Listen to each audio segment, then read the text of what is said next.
whoever has made a video game in their youth organization, right? Like, a board game, I mean. Or board games or whatever, yeah.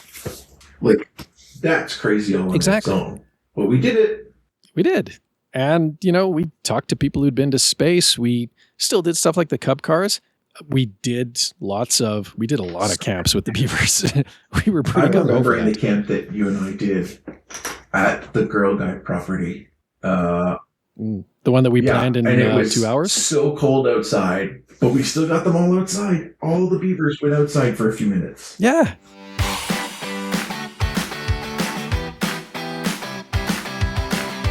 Welcome back to Scouting Stuff, a podcast about scouting in Canada and around the world. I am Scouter Ken, and I am recording from St. Albert, Alberta. As usual, according to the new template, we'll start with a bit of a gear recommendation or a gear discussion at any rate, not really a product placement. And then we'll get into some scouting news. We'll finish up with a survival tip, but in the middle of all of that, I'm actually going to be joined by Scouter Corey, who has been on the podcast before. Some of you will recognize his voice. We're going to be discussing some changes that are going to be made to the registration cadence for Scouts Canada starting this year. So, looking forward to that. Looking forward to actually bringing Scouter Corey back on and having someone to have a discussion with, as opposed to just talking about some news item or other. All right, so let's talk about gear.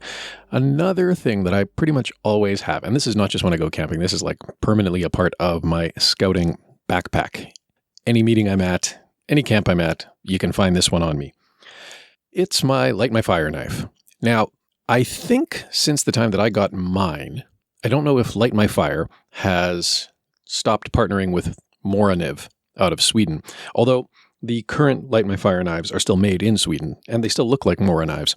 So I'm assuming that the partnership is still there, but they don't explicitly mention that on their website anymore. Regardless, picture your fairly standard Mora knife, except that the bottom of the hilt twists off and pulls away, because tucked away inside the hilt is a ferrocerium rod. So it's attached to the very base of the hilt, and there's a little... twist it, pull it away, and there's a little ferrocerium rod sticking out of that. And then, of course, you have a knife. So you can use that as your fire starter. It's a fire steel combo all in one. And I mean, Mora knife, if you've used Mora knives, they're pretty good knives. Steel is good quality. They sharpen easily.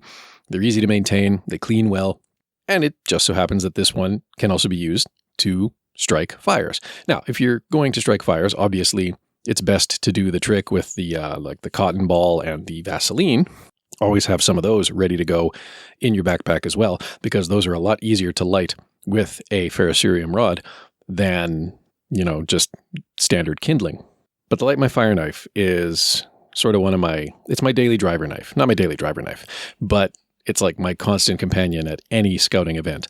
And I've used it to start fires quite a few times now over the years that I've had it. The ferrocerium rod is good for like 3,000 strikes. The sparks get super hot, like almost 3,000 degrees Celsius. And it's just fun to show people. They actually really like it. And I've recommended it to a few people too when they've come to me looking for like gift ideas for their very scout-minded kids, right? And it's just like, well, if they have done their knife permit and they know how to handle a knife safely, this is a great recommendation. They're a little bit more expensive. They retail for about €55, so that's probably in the $70 range Canadian, maybe 80, I'm not 100% sure. I think mine was about 60 when I bought it a few years ago. But excellent knives, very, very useful to have. And I mean, a pretty darn good survival tool too, right? Because you pretty much always have fire steel with you wherever you go, as long as you have this thing. All right, let's get into the news. Now, if you know a thing or two about the scouting program worldwide, you'll know that currently the organizational headquarters for the World Organization of the Scouting Movement is in Malaysia. And probably not coincidentally, Malaysia also has some of the largest scouting participation in the world. I think there are more Malaysian scouts than in any other country in the world. And a lot of that has to do with the fact that the scouting program is part of the educational system in Malaysia, whereas in many other countries, it's more of an extracurricular activity. It's not explicitly tied to the schools. However, it does appear now that the Malaysian Scouts Federation is also moving into the realm of community-based scouting.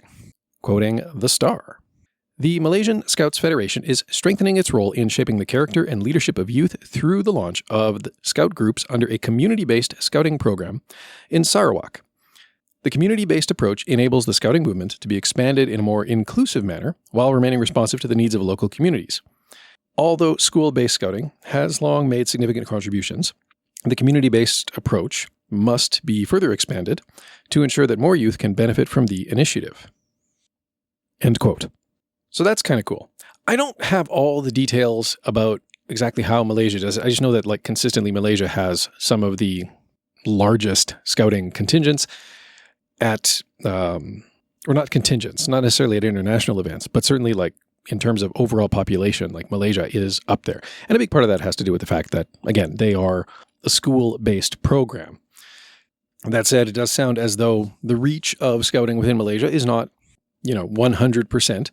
And so moving beyond the schools and into other communities, delivering the program that way, similar to how it's done here in Canada, say, will hopefully expand their membership rolls and allow even more youth to experience scouting. Meanwhile, over in England, Princess Kate's Foundation has announced a new partnership with the Scout Association there. Quoting AOL.com, which, yes, still exists. The Royal Foundation Centre for Early Childhood has announced a new partnership with Scouts, the Scout Association, to launch a Shaping Us blanket badge, marking a further practical rollout of Princess Kate's early childhood work. The announcement was made via a joint social media post from the Centre for Early Childhood and the Scouts, alongside an image of the new embroidered badge. The post stated, "We're excited to announce the Shaping Us blanket badge, created in partnership between the Scouts and the Royal Foundation Centre for Early Childhood. Based on the Shaping Us framework, the badge recognizes volunteers, parents, carers, and young people who are helping others build the social and emotional skills they need to thrive."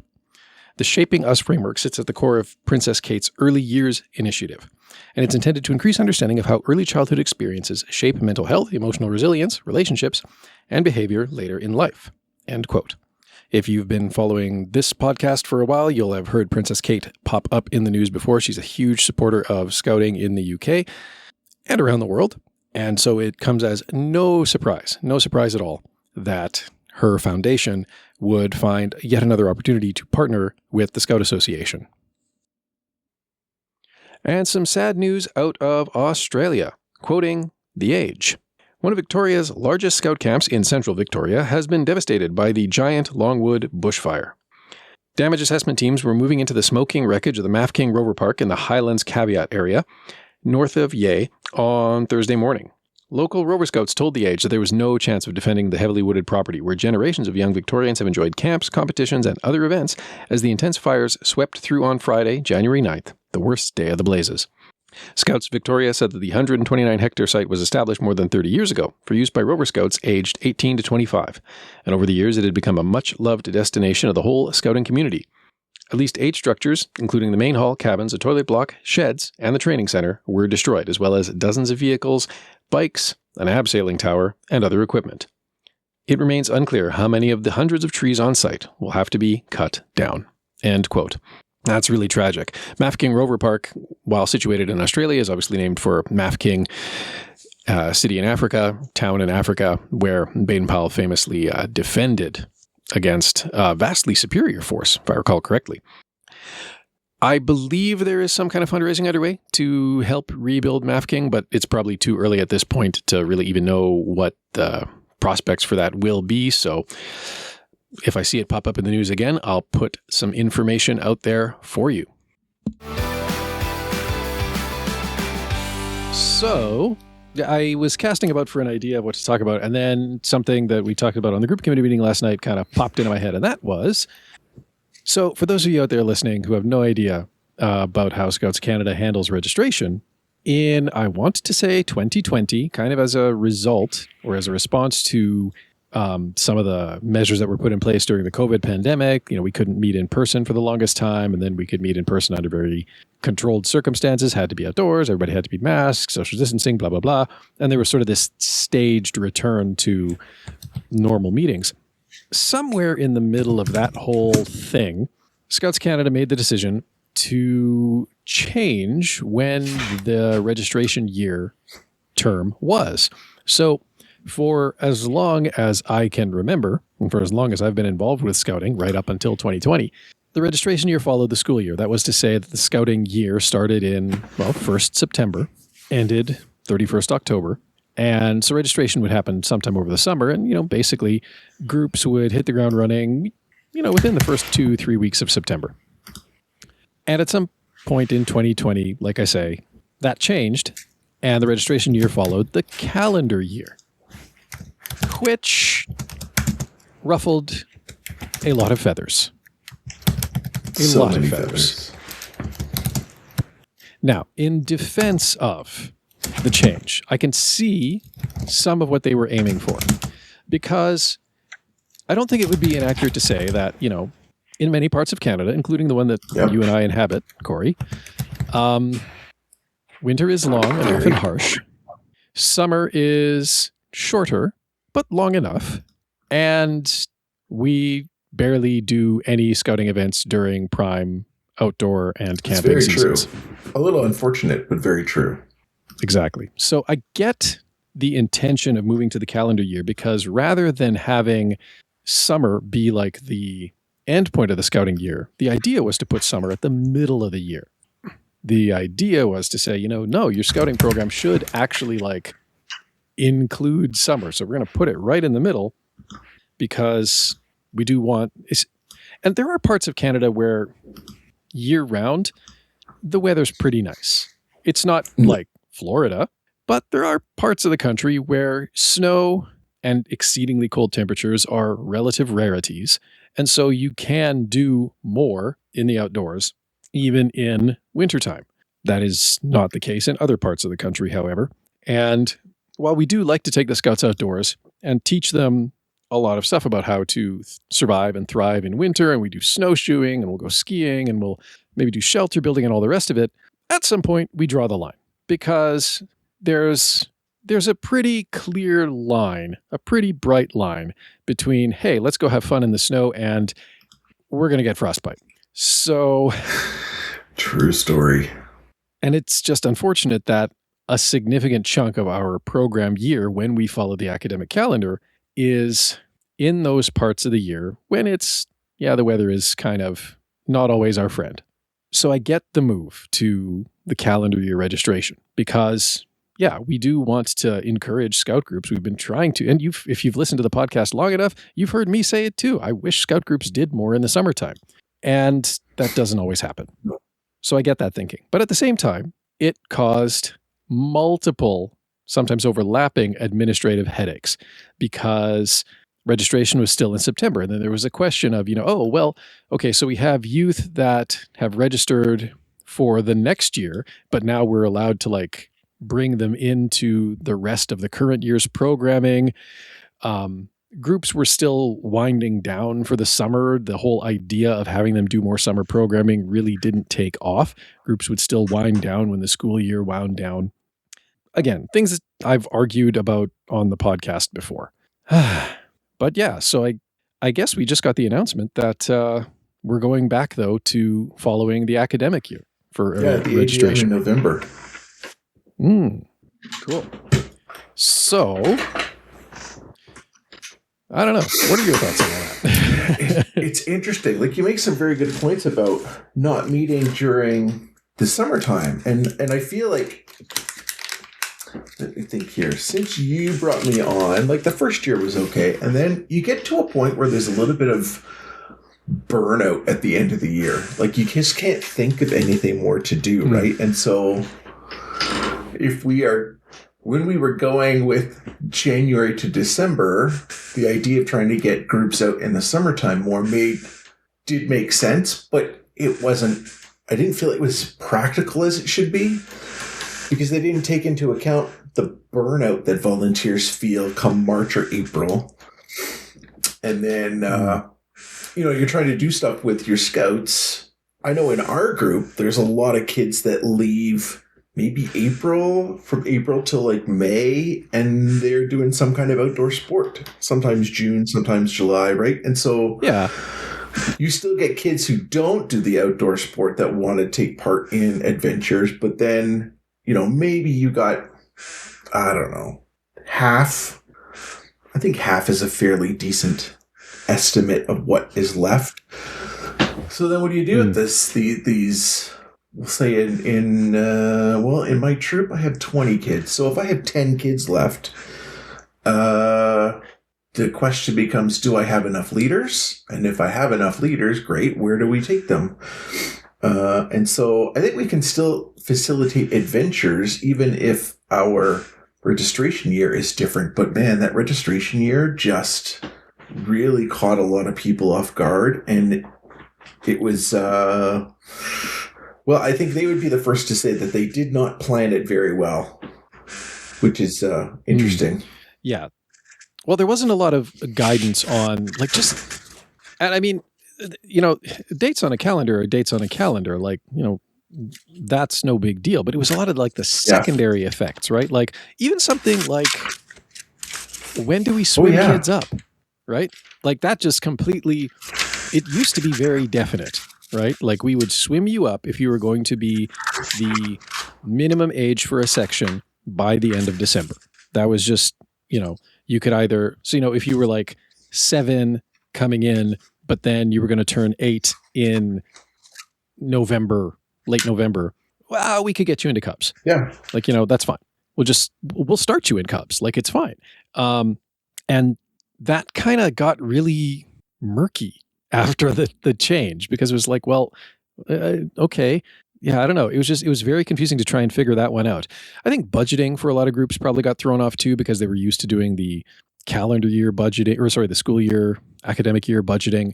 And then, especially if you were getting we have the casino fund, and I think AGLC was kind of, I think our year sort of followed, or our year in terms of finances kind of followed the academic year, and that had been a long-standing thing. And so now all of a sudden we're having to make this transition internally, but maybe not in terms of how we're interacting with the outside sources of funding. It was a bit of a mess.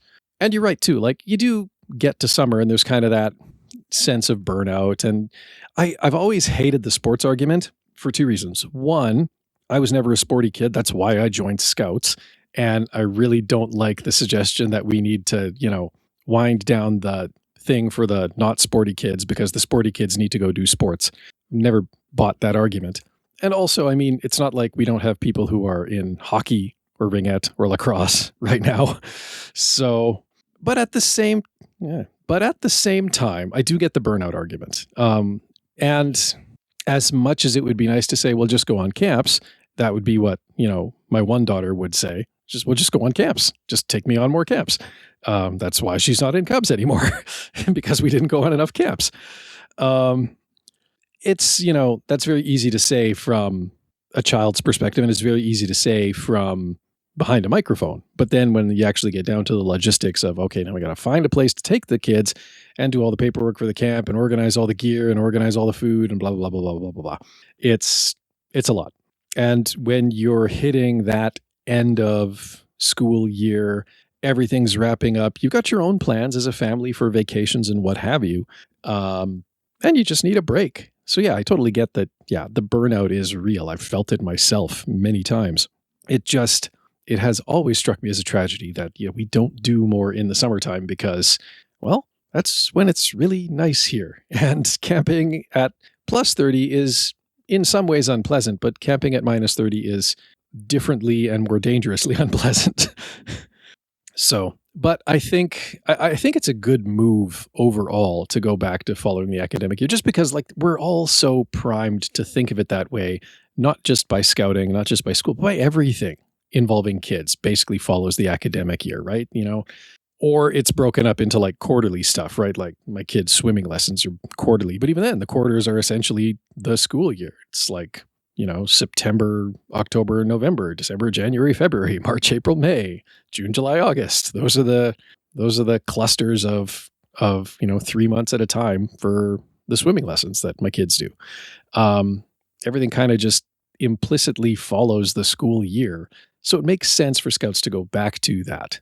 I guess my only question is, did they, at the AGM, and maybe you know this better than I do, because I've heard nothing about this until last night, although I should probably read the stuff that they put out from the AGMs, then I might be better informed.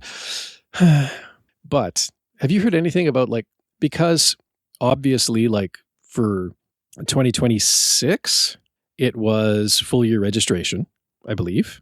So I'm assuming that the 2027, what would have been the 2027 scouting year is now going to be the 2026. Oh God.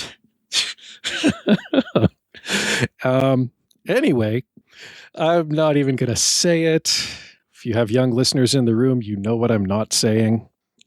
But so I guess 2026 is just going to be a short year then? Is that how that's going to work? And then there'll be like the 2026 to the year following as the next scouting year. So we'll have like an 8-month and then go back to just a 12-month. Is that how that's going to work?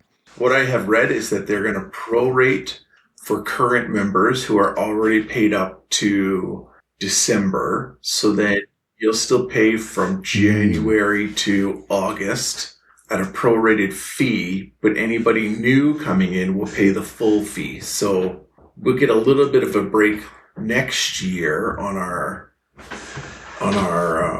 payment. Yeah, costs. On costs. Then it'll go back to a full year as of September. So that's not terrible. We're really only going to pay eight months instead of 12. So yeah, basically. Bit of a break this time around. And I mean, for an organization that is already in a deficit and letting go of staff, this probably isn't the greatest move for them financially, but I think it makes sense because that's what the membership wants, right? Yeah.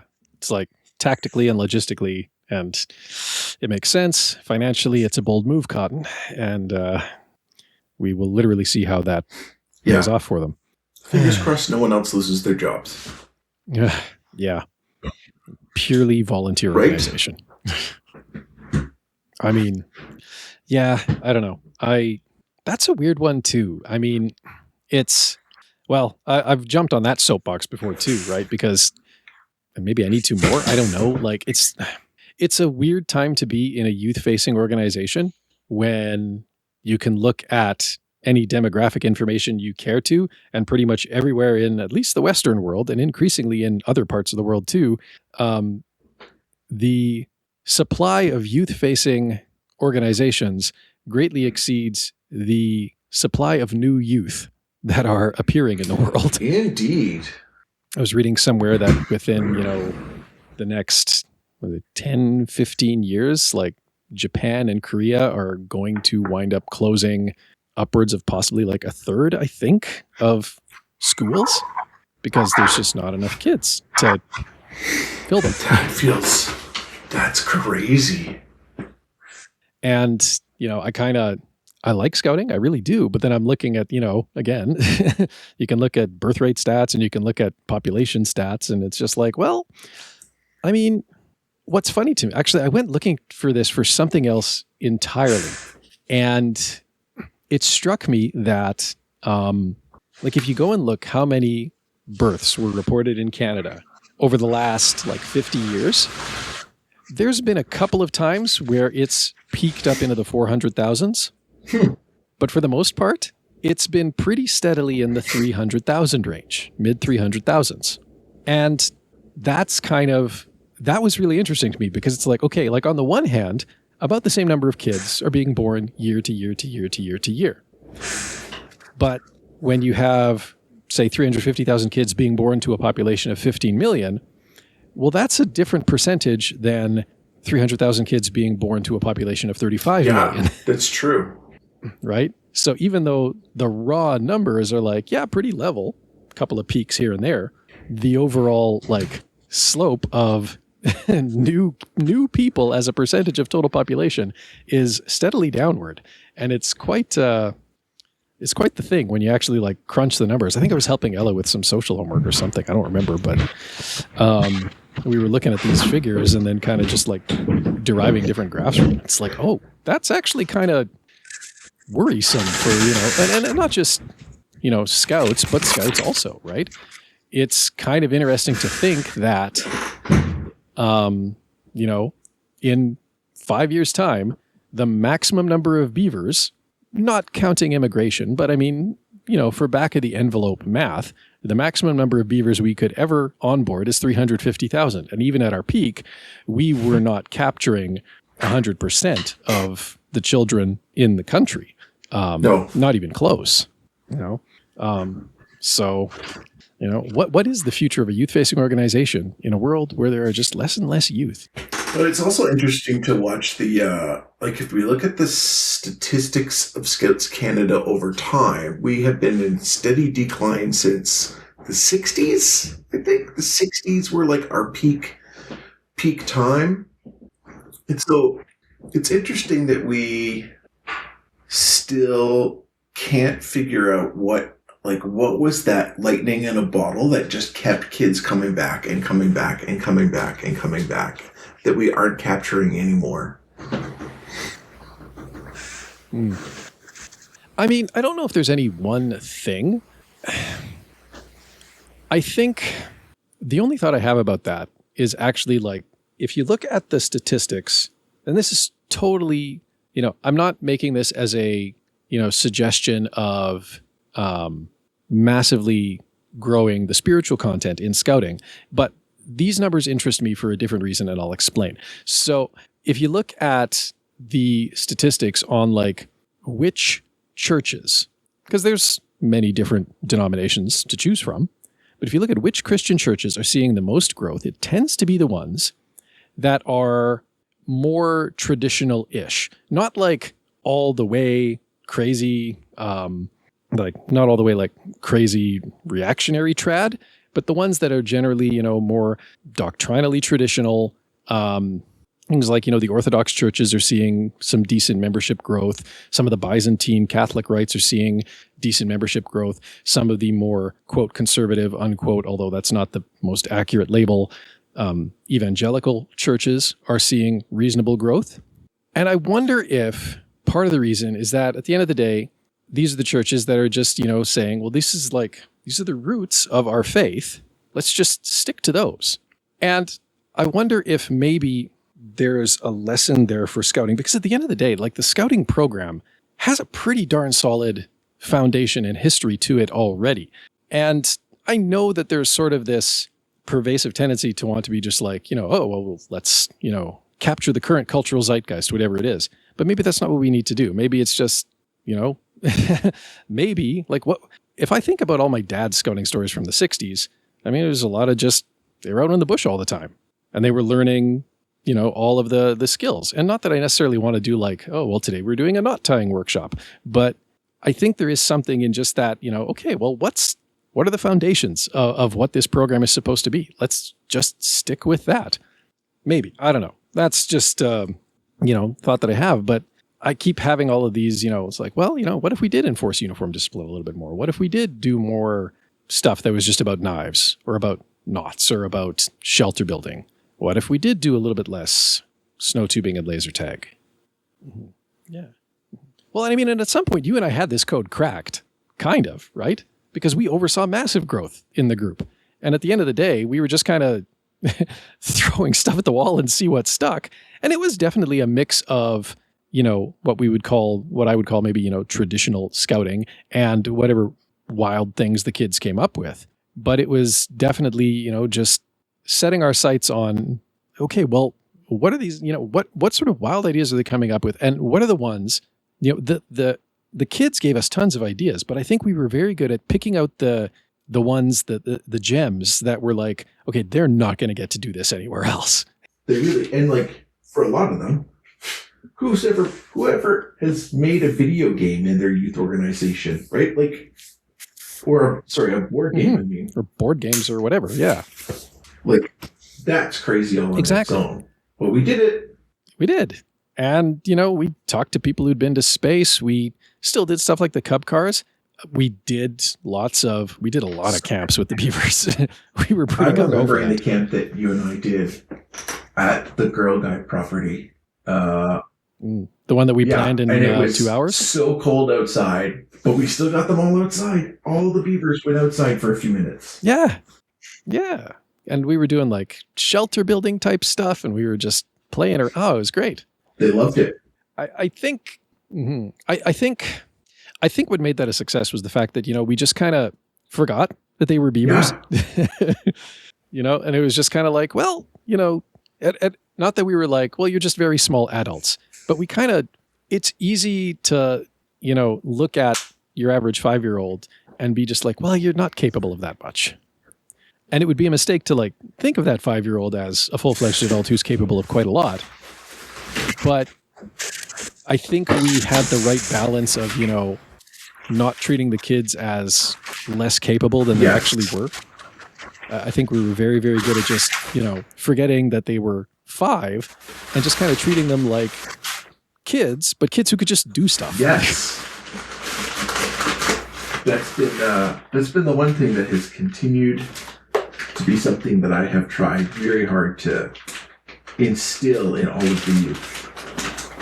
You can do this. Mm-hmm. Yeah, you can just do things, and it like it works. Yeah, and a lot of the youth that we have now are, a lot of them are way more capable because of that. Mm-hmm. Well, and I think that helped drive a lot of the retention, right? Even into, what do we have now? I mean, we've lost some venturers year to year, but we still have 18 on the board, which is still a pretty darn large venture company. And I think there's going to be like 21 by the time all of them finish re-registering. The thing is, that is a huge venturer group. There are not very many groups in this city, in our council, that have that many venturers. There's not that many groups in Canada that have that many venturers, and once you eliminate the ones in the GTA, there's almost none. So true. And it's funny because a lot of the events that we do have are, kids that we've both known since beavers. Yeah. It's awesome. Yeah. So the retention's been good too. But yeah, I don't know. We had it working there for a while where it was like week to week, we just did stuff and it was interesting stuff and the kids had a blast with it and they told their buddies about it. And then their buddies were like, I want to get in on that. And I don't quite know if we have that same magic anymore. We did. But we had it for a while. And I don't know where it got lost. That's the other part. It got lost somewhere, but like where? Where did we lose that magic? Well, I think a lot of it comes down to risk appetite, right? And I don't mean like in the risk assessment and risk management process, but just sort of I think the thing that made it work for us is we didn't care if it fizzled. We didn't care if it failed. And I don't necessarily know if we have that, there is definitely like a difference in risk appetite now for, not just for the doing of things. And some of that's also been hobbled by national, right? Because the Beaver program was really unshackled when we started with it. And they've put some of the guardrails back in place that we didn't quite have to work with.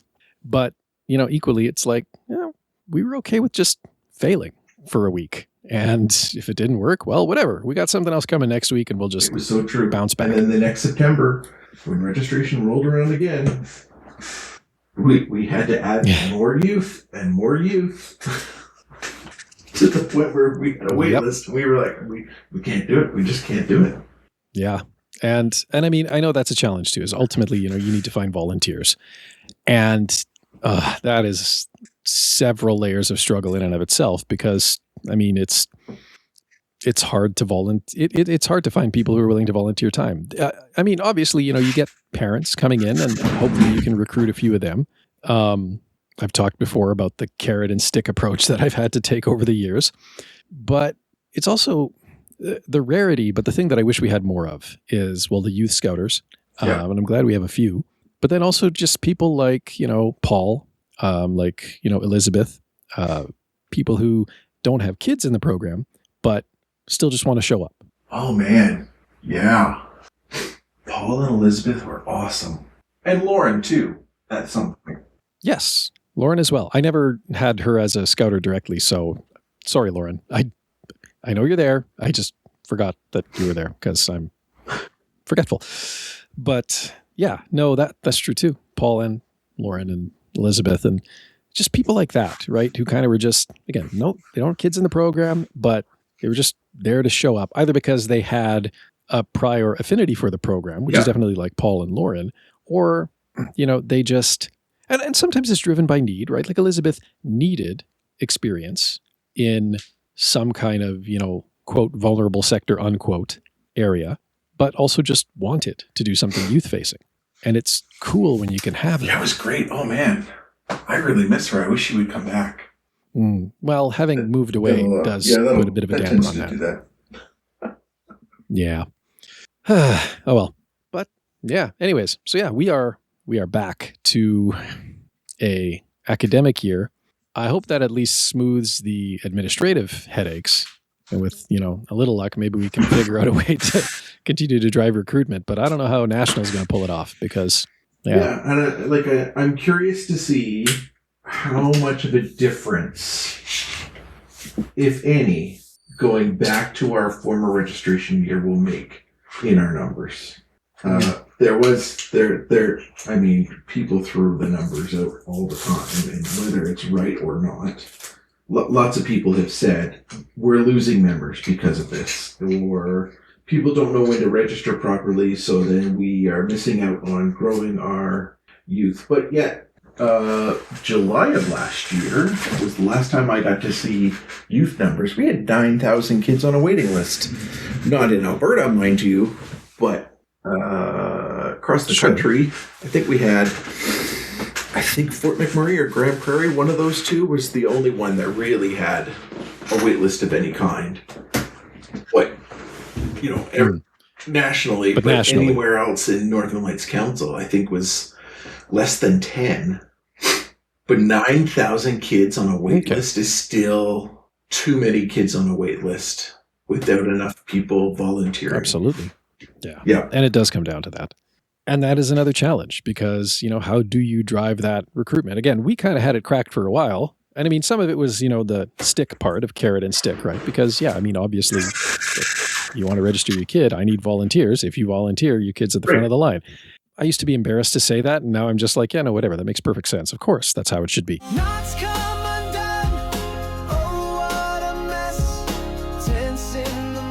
And now, a survival tip.